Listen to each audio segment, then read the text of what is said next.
This is my rental car, a 2024 Mitsubishi Mirage.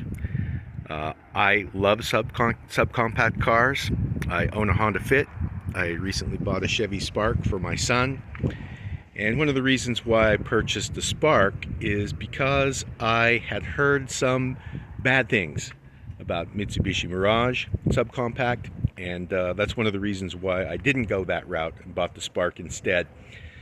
But I've spent a week with this car and I've driven it a lot, and I wanted to do a quick review to tell you why I think the bad reviews on this car missed the mark, and why I think that this is a great little car and I wish I would have bought one, and why I would have no qualms about buying one if I was in the market right now for a new car.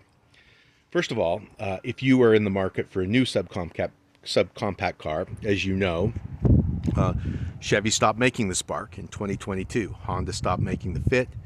Toyota stopped making the Yaris. Hyundai stopped making the Accent.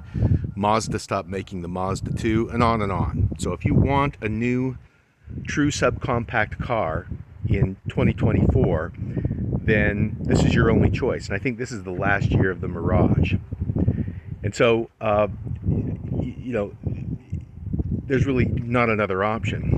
Now, I picked up this car in Salt Lake City, and I drove it from Salt Lake to St. George and back, and I drove it in and around Salt Lake City and in and around St. George. Now, those are two very hilly cities with some fairly steep climbs. The drive from Salt Lake to St. George is long with some fairly steep mountain passes. So I put this little beast through its paces, and I really enjoyed driving it. I thought it was a fantastic car. And the principal complaint that I hear about this car all the time is that it's underpowered. And that just was not my experience at all. I set the cruise control for like 83 miles an hour on a road that had an 80-mile-an-hour speed limit.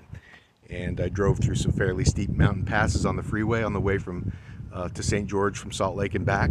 And the car did fine. In very hilly Salt Lake, it did fine. So I found the car to be responsive and peppy. Obviously, it doesn't have V8 passing power or anything like that, but it's perfectly adequate. The one complaint that I have heard that I think has some legitimacy is it's got quite a bit of engine noise. It's louder than it probably needs to be, louder than it probably should be, but that would not be a deal breaker for me because it was not that big of a deal. Other people have argued that the interior is cheap, and I would say the interior is inexpensive, but it isn't cheap. It's well put together. There's good ergonomics. It looks durable. It doesn't have any frills, doesn't have any bells and whistles. This is a cheap car, inexpensive car. So you get what you pay for in some respects in terms of electronics and stuff like that. But I thought it was a very comfortable car, and I thought the interior was fine. For city driving, obviously, this thing is incredibly easy to park. It's easy to turn around, and that's what I do most, is drive in the city, in traffic, at low speeds, and I have a short commute. And for that purpose, this is an ideal car. And I wish I would have bought it new instead of buying the Spark, because I could have got a little better interest rate. And this car comes with a 10-year, 100,000-mile drivetrain warranty.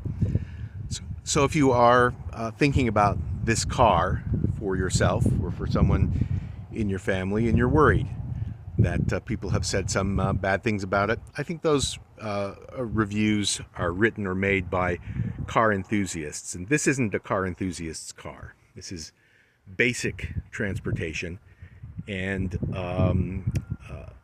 in that regard, it is really a great buy and a fantastic car. I've enjoyed having this car this week.